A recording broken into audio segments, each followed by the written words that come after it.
Welcome to the only daily podcast focusing on compliance news of the day. Each morning, start your day with a cup of coffee and Tom Fox, the voice of compliance, to hear about 4 of the top compliance, corruption, or leadership stories you will need to start your day. The Daily Compliance News is a production of the Compliance Podcast Network. First, a word from this month's sponsor, Ethico. If you're a compliance officer, middle managers are crucial in getting your programs from you to your frontline employees. But how do we activate those managers and get them on our side? Ethico's new Middle Manager Toolkit equips you with the skills needed to empower your managers, to promote a culture where ethical behavior thrives and employees feel empowered to speak up. Learn how to turn frontline managers into ethical leaders with our new white paper, Empowering Middle Managers as Ethics Champions. And did I mention you can get the whole toolkit for free? Head to ethico.com to download the full toolkit today. Also, if you're looking for a unique gift for the holiday season, check out the Compliance Kids series. It's my 3-book children's series on compliance and compliance professionals for children. But they make great gifts and great training tools for your employees. You can check it out on Amazon.com. We've linked to it in the show notes. The Daily Compliance News for December 17, 2024, the Extraordinary Circumstances edition. We begin with that story from Newsweek, which reports that the trial testimony of Israeli Prime Minister Benjamin Netanyahu was canceled due to extraordinary circumstances. No official word on what those extraordinary circumstances may have been, but speculation was it had to deal with the Israeli hostages held by Hamas.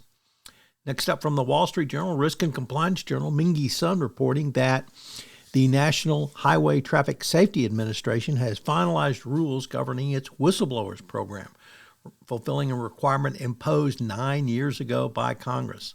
Boy, talk about somebody that didn't want to have a whistleblower program. The final rules announced last week will reward whistleblowers who provide original tips that lead to successful enforcement over traffic safety rules, violations that incur at least $100 million in fines and penalties. The whistleblower can receive between 10 to 30% of the action. The whistleblower program was established in 2017, but of course, the National Highway Traffic Safety Administration dragged their feet for 9 years. Next up, from the AP, a former FBI informant pled guilty to lying about a bribery scheme involving President Biden and his son Hunter that became central to Republican impeachment inquiry in Congress. Of course, this is fairly standard for Republicans to glom on to people who lie, cheat, and steal. But here we had this person now pleading guilty and entered a plea to a felony charge in federal court. And finally, Carlos Watson was sentenced. Yes, former head of Aussie Media got nearly 10 years in jail for his massive fraud of Aussie Media and causing tens of millions of dollars in losses. Interestingly, Watson has put on a huge PR campaign attacking everyone, including the court, for the guilty finding against him. Of course, that was the jury. And now I'm sure he will attack this sentence as inherently unfair because he did nothing wrong. It was all everyone else's fault. He didn't know anything about it. And he's a great guy who invested family money in his struggling business. So unrepentant, and I'm sure that had an impact on what the court's sentencing was. But a sad day for Carlos Watson as he finally may have to pay the piper. At the start of this podcast, the sponsor for the entire Compliance Podcast Network is Ethico. Well, Ethico has a great new offering this month for you, a toolkit for middle managers.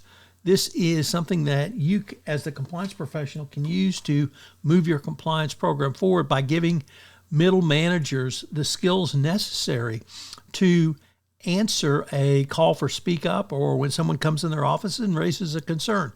I can't think of a tool that will be more valuable for you in the current era of enforcement. The Daily Compliance News is a production of the Compliance Podcast Network and a proud member of C-Suite Radio. Thanks so much for listening. I hope you'll join me again tomorrow.